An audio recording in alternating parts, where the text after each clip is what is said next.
पुण्यामध्ये एमपीएससी विद्यार्थ्यांचं आंदोलन सुरूच. रोहित पवारांनी घेतली एमपीएससी विद्यार्थ्यांची भेट. राज्यसेवा पूर्व परीक्षा पुढे ढकलावी विद्यार्थ्यांची मागणी.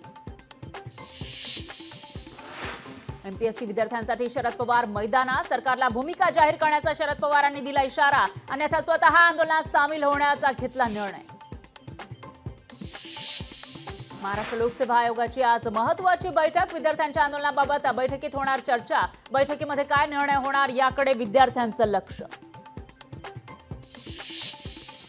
बदलापूर अत्याचार प्रकरणाची उच्च न्यायालयाकडून दखल. उच्च न्यायालयाकडून सुमोटो याचिका दाखल. बदलापूर प्रकरणावर तातडीची सुनावणी.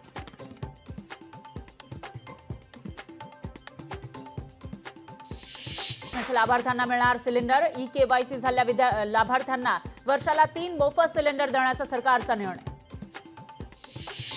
वरळी अपघात प्रकरणी मिहीर शहाची अटक. बेकायदा असल्याचा दावा. पोलिसांनी भूमिका स्पष्ट करावी. न्यायालयाचे आदेश. अंगणवाडी सेविकांना 5,000 रुपये मानधन वाढ देण्याचा प्रस्ताव. महिला विकास विभागाकडून वित्त विभागाला प्रस्ताव सादर. 12 ऑगस्ट पासून अंगणवाडी सेविकांचा मुंबईतील हुतात्मा चौकात आंदोलन. रोहिणी हट्टंगडी यांना राज्य सांस्कृतिक पुरस्कार. गानसम्राज्ञी लता मंगेशकर 2024 पुरस्कार अनुराधा पौडवाल यांना प्रदान. तर चित्रपती व्ही शांताराम जीवन गौरव पुरस्कारानं शिवाजी साटम सन्मानित. ऐरोलीतील मुख्याची जागा बड्या उद्योगपतीला. टाउनशिप उभारणीच्या नावाखाली सिडकोचे अजब धोरण. 10 वर्षानंतर विक्री व्यवहारातून मिळणारा 10% महसूल सिडकोला दिला जाणार.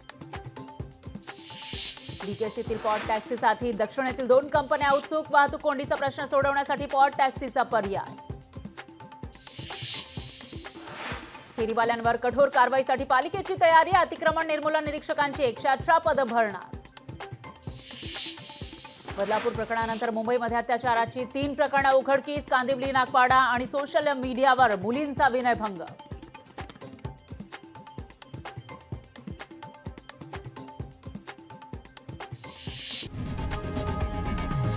लोकशाही मराठी ऐका, पहा, जागरूक रहा.